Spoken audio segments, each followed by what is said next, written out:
Bonjour à tous, comme l'a dit Clara, aujourd'hui on va être ensemble pour, parler, bien, de la multi-activité et des seuils à connaître quand on est en micro-entreprise. Donc on va commencer d'abord par, parler de la multi-activité. Donc je vais vous présenter, les différentes possibilités quand on est, micro-entrepreneur et qu'on veut proposer, des activités différentes. Qu'est-ce que ça veut dire quand on parle d'activités, principales ou, secondaires? En termes de gestion comptable, qu'est-ce que ça implique? Et ensuite on parlera, des seuils relatifs à la micro et puis aussi, ce que ça veut dire quand on est en multi-activité au niveau des seuils.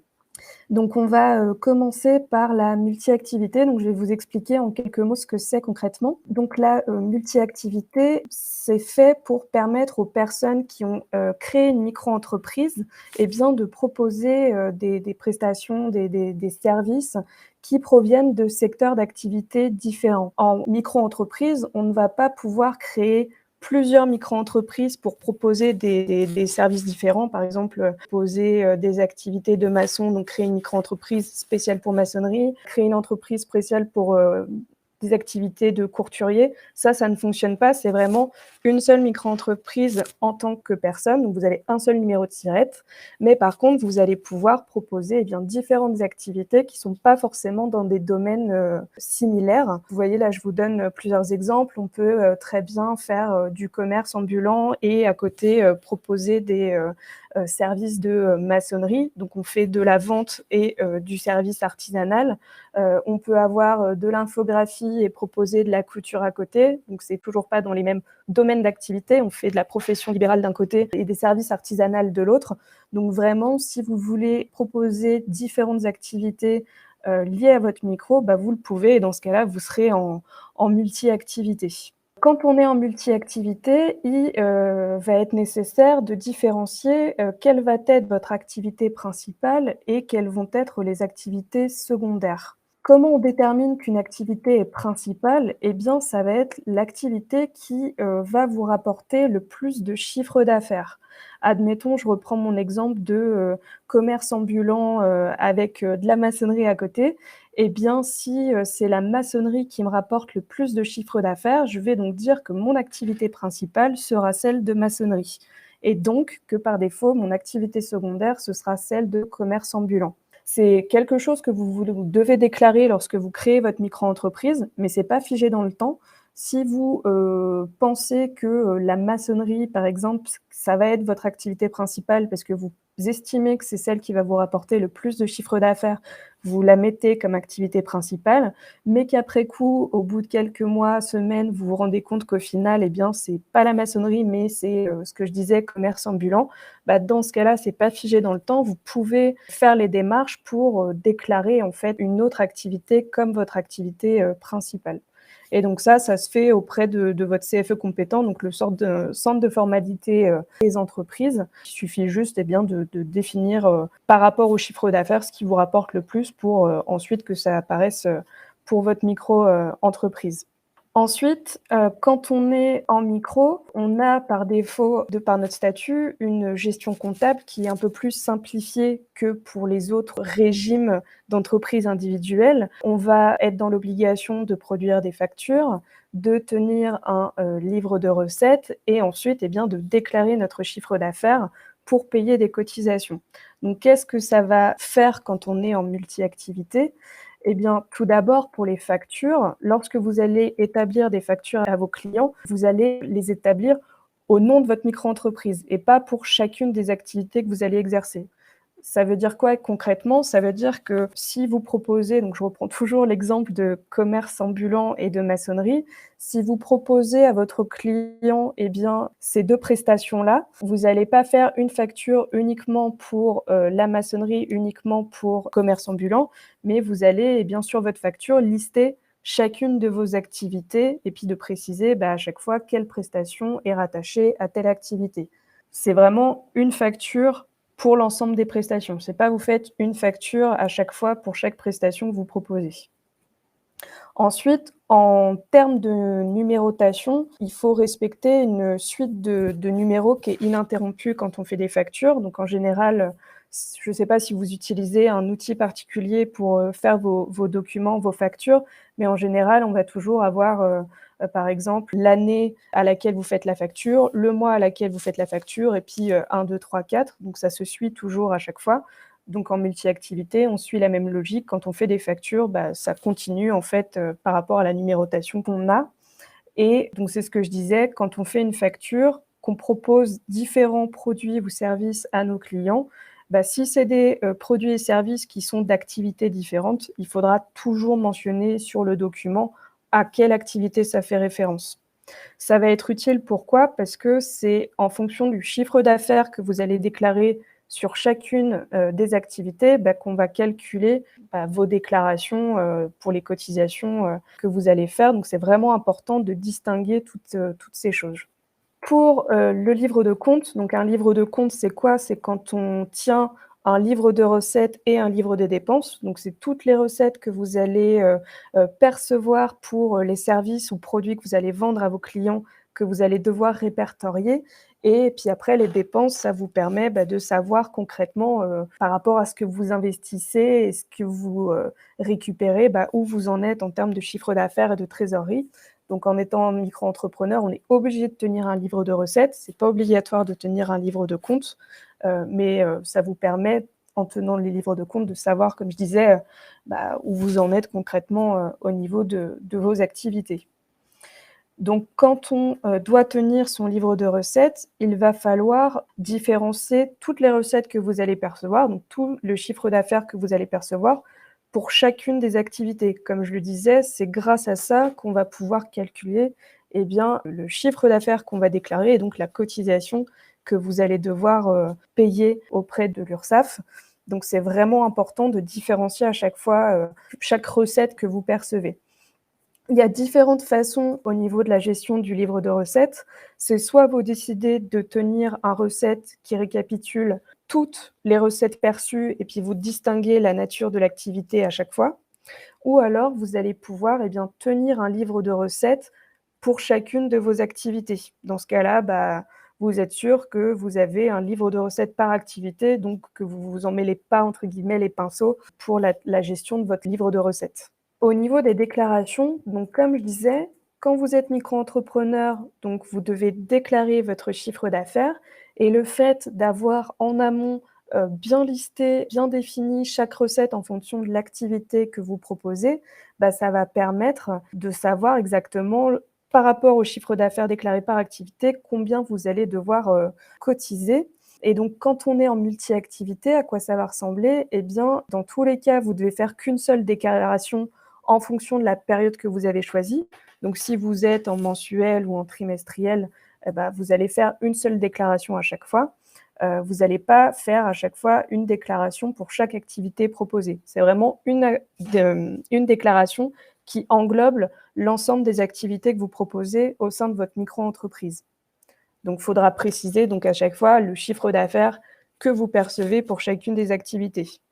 Donc c'est pour ça que vous voyez que, on fait des factures, on définit bien chaque, prestation ou service, proposé, à quoi ça fait référence.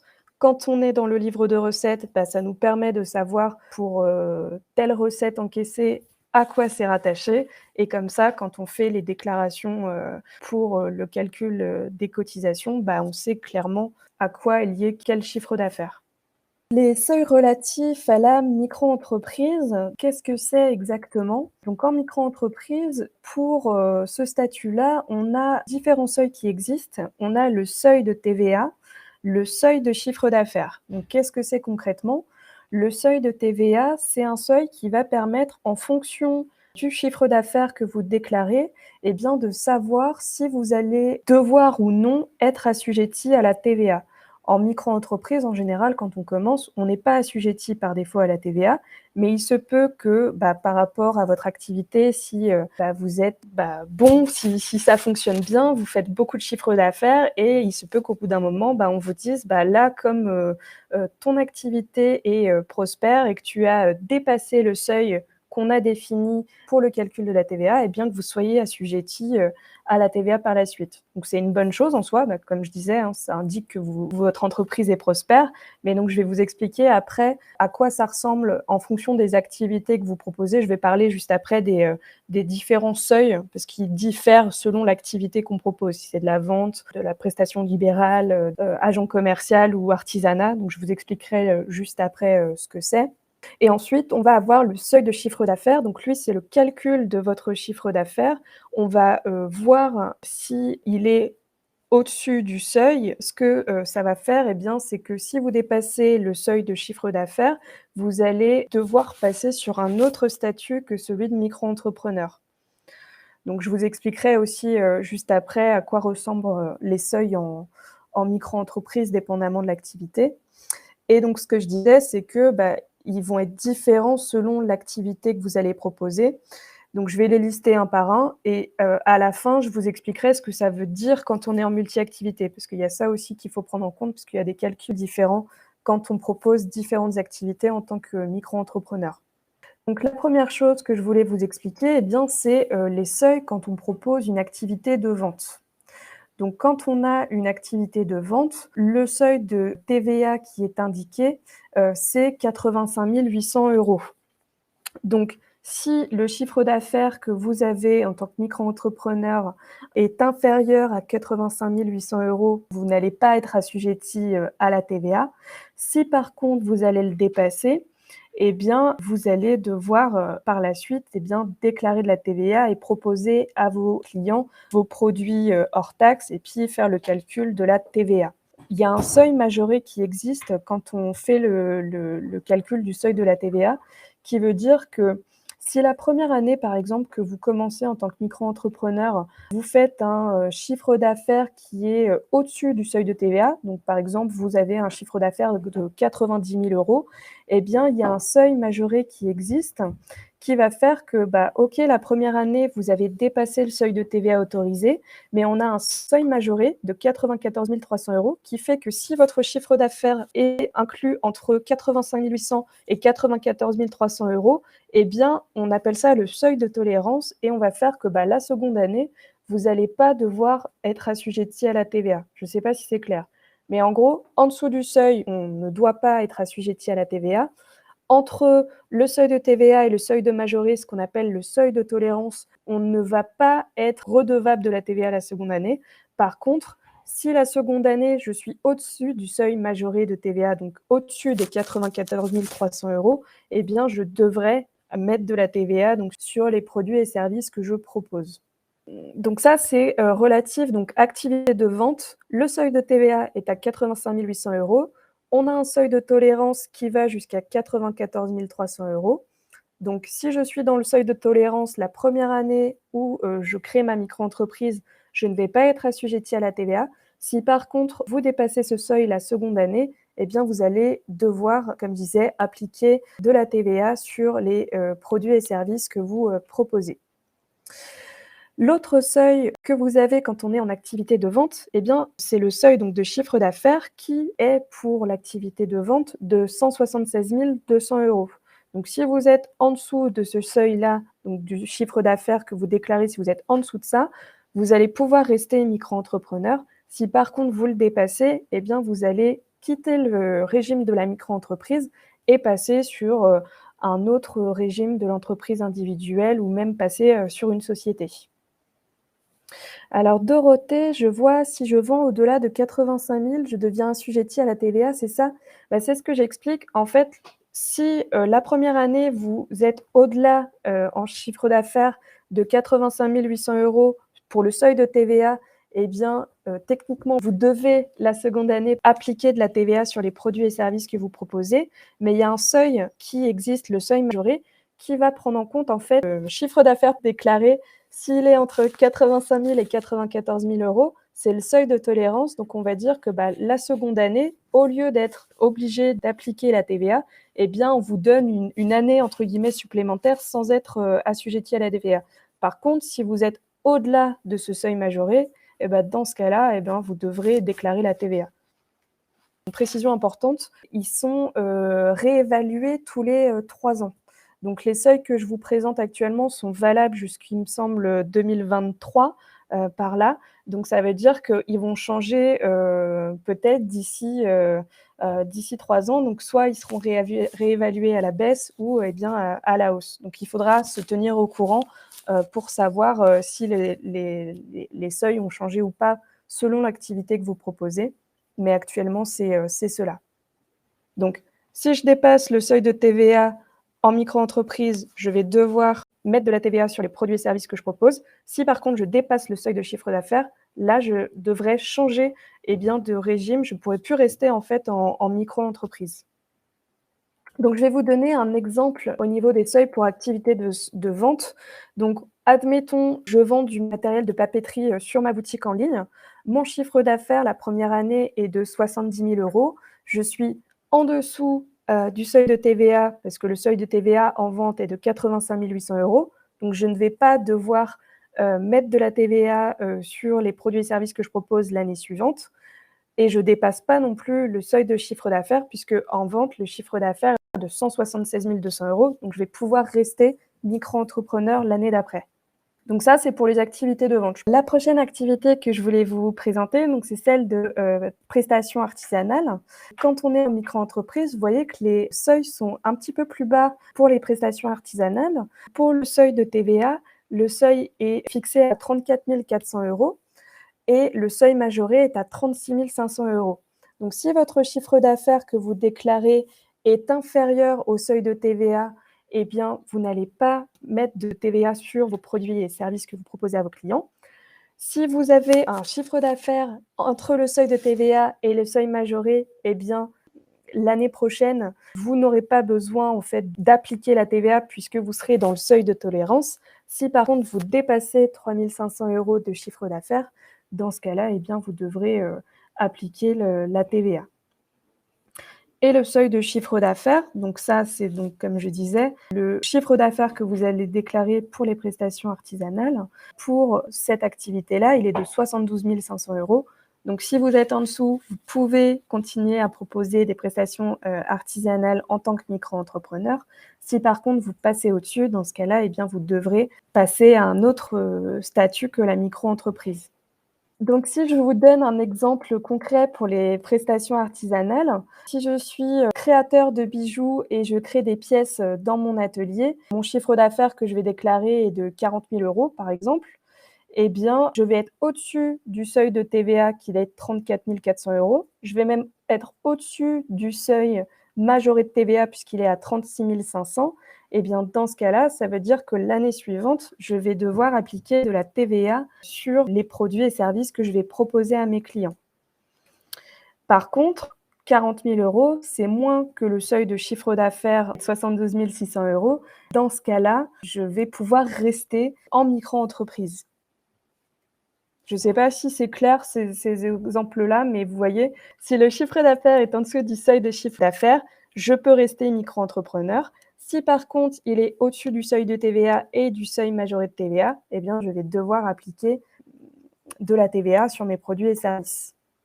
Ensuite, pour les autres, activités que je vais vous présenter, les seuils vont rester les mêmes. Donc il y a toujours la petite erreur, pour le seuil de chiffre d'affaires de 72 500 €, donc c'est 72 600 € que vous soyez en prestation artisanale, prestation libérale ou bien, agent commercial. Les seuils sont identiques.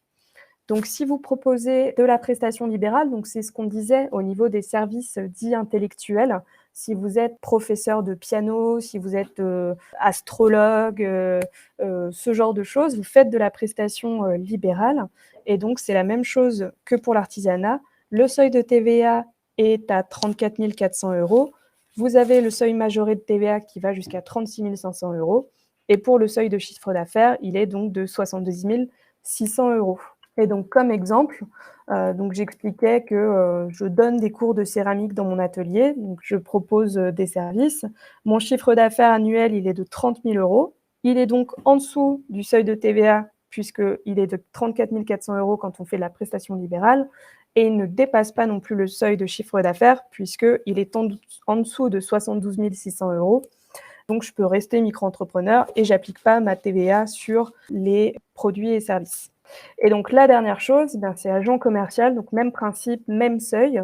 J'ai mon seuil de TVA qui est à 34 400 €, mon seuil majoré qui est à 36 500 € et mon seuil de chiffre d'affaires, il est à 72 500 €.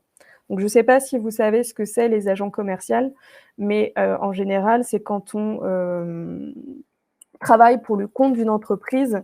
En général, on va avoir les négociateurs immobiliers, ce genre de choses qui vont, travailler pour des grands noms du secteur immobilier et donc quand on propose ce genre de prestations-là, donc on fait partie des agents commerciaux et on est assujetti au même seuil que l'artisanat et les prestations libérales et donc là, dans mon exemple, je disais que, bah, si je suis négociateur immobilier, fais un chiffre d'affaires annuel qui est de 73 000 €, je suis au-dessus du seuil de TVA et du seuil majoré, donc dans ce cas-là, je vais devoir appliquer sur les produits et services que je vends, de la TVA et je dépasse aussi le seuil de chiffre d'affaires puisqu'il est de 72 600 €. Donc dans ce cas-là, bah, je ne pourrais plus rester micro-entrepreneur et je devrais passer sur un autre statut par la suite.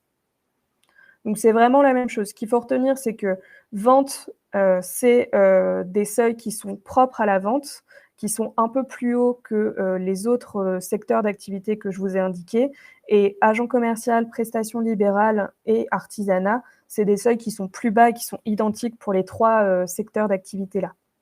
Au niveau, des seuils en multi-activités, comment ça va se passer? Donc, c'est ce que je disais au début, quand vous êtes micro-entrepreneur, vous pouvez proposer des activités, différentes qui ne sont pas forcément dans des, domaines d'activité, similaires et bien, dans ce cas-là, les calculs vont se faire d'une autre façon. Au niveau du seuil de TVA, on va regarder pour chaque activité que vous proposez, quel va être votre chiffre d'affaires et en fonction de, ces chiffres d'affaires-là, si un seul des, chiffres d'affaires indiqués dépasse les seuils, eh bien, vous allez être assujetti à la TVA pour tout l'ensemble des activités que vous proposez.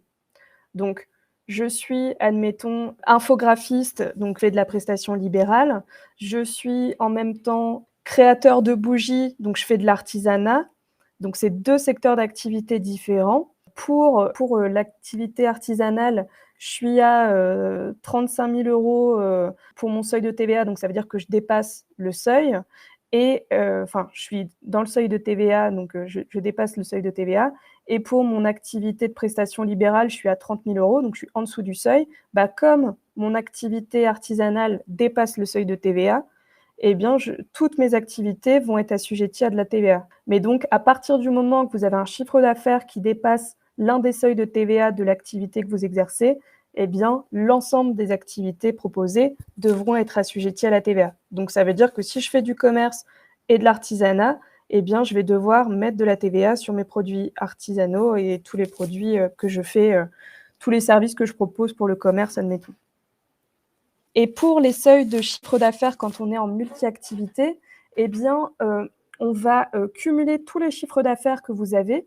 Donc si vous faites, de la vente, de l'artisanat, on cumule les 2 et il ne faut pas que le cumul des 2 dépasse le seuil de chiffre d'affaires de l'activité principale. Donc l'activité principale, c'est ce que je disais tout à l'heure. Si admettons, mon activité principale, c'est celle de vente, donc le chiffre d'affaires, il est de 176 500 €. Et ben, il ne faut pas que le cumul de mon artisanat et de ma vente dépasse ce seuil de chiffre d'affaires-là, parce que sinon, ça va dire que, bah, je vais devoir changer de statut puisque mon activité principale, c'était donc de la vente et que je dépasse le seuil. Donc vous allez passer sur un autre régime que celui de la micro-entreprise. Et autre calcul qui est fait sur les seuils de chiffre d'affaires, on regarde le seuil de chiffre d'affaires individuellement, donc le commerce et l'artisanat. Et donc, si vous êtes en dessous des seuils, c'est bon. Si par contre, vous êtes au-dessus des seuils de chiffre d'affaires sur chacune des activités, bah, vous allez devoir changer de statut. Donc, seuil de chiffre d'affaires, on prend l'ensemble des activités qu'on propose, donc on fait le cumul des chiffres d'affaires, et il ne faut pas que le cumul de chiffre d'affaires dépasse celui de l'activité principale qu'on a déclarée. C'est pour ça que c'est important de définir en amont quelle est mon activité principale, puisque c'est celle qui me rapporte le plus de chiffre d'affaires. Donc, il ne faut pas que l'ensemble des activités proposées dépasse celle du seuil d'activité principale. Et il ne faut pas non plus que individuellement, chaque activité dépasse son seuil. Sinon, j'ai un exemple pour la multi-activité.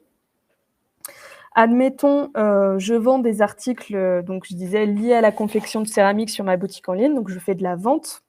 Pour cette activité-là, mon chiffre d'affaires, il est de 50 000 € et à côté, je fais des céramiques dans mon atelier et je les vends. Donc ça veut dire que je prends un produit, je le transforme et donc dans ce cas-là, c'est de l'artisanat et pour cette activité-là, mon chiffre d'affaires, il va être de 35 000 € et bah, dans ce cas-là, comment ça se passe? Je ne vais pas dépasser le seuil de TVA pour mon activité de vente il est, en dessous, du seuil actuel, mais je vais le dépasser pour mon activité artisanale. Et bah, dans ce cas-là, ça veut dire que je vais être assujettie, à la TVA pour toutes mes activités. Et pour le cumul du chiffre d'affaires, il va être de 85 000 € et je ne vais pas dépasser le seuil de chiffre d'affaires puisque mon activité principale, c'est celle de vente. Et comme c'est en dessous du, chiffre d'affaires de vente, bah, dans ce cas-là, je peux rester micro-entrepreneur et même chose, comme c'est en dessous individuellement de chacun des seuils des activités, donc c'est en dessous de l'activité de vente et en dessous pour l'activité artisanale, bah, je reste micro-entrepreneur. En multi-activité, donc je reviens à la précédente. Si je suis, en multi-activité, pour le seuil de TVA, je prends le chiffre d'affaires pour chaque activité individuellement. Je vérifie si je suis en dessous du seuil. Dans ce cas-là, bah, je ne suis pas assujettie à la TVA. Si par contre, pour l'une de mes activités, une seule ou plus dépasse, eh bien dans ce cas-là, l'ensemble de mes activités sera assujetti à la TVA. Et pour le seuil de chiffre d'affaires, c'est le cumul du chiffre d'affaires de chacune de mes activités qui ne doit pas dépasser les seuils de l'activité principale. Si je le dépasse, eh bien, c'est une bonne chose. Ça veut dire que mes activités sont en pleine croissance, mais ça veut juste simplement dire que vous allez devoir changer vers un statut autre que la micro-entreprise. Et si mon chiffre d'affaires pour chacune des activités individuellement eh ben, dépasse le seuil fixé de chiffre d'affaires de chacune des activités, ben, dans ce cas-là, je change de régime.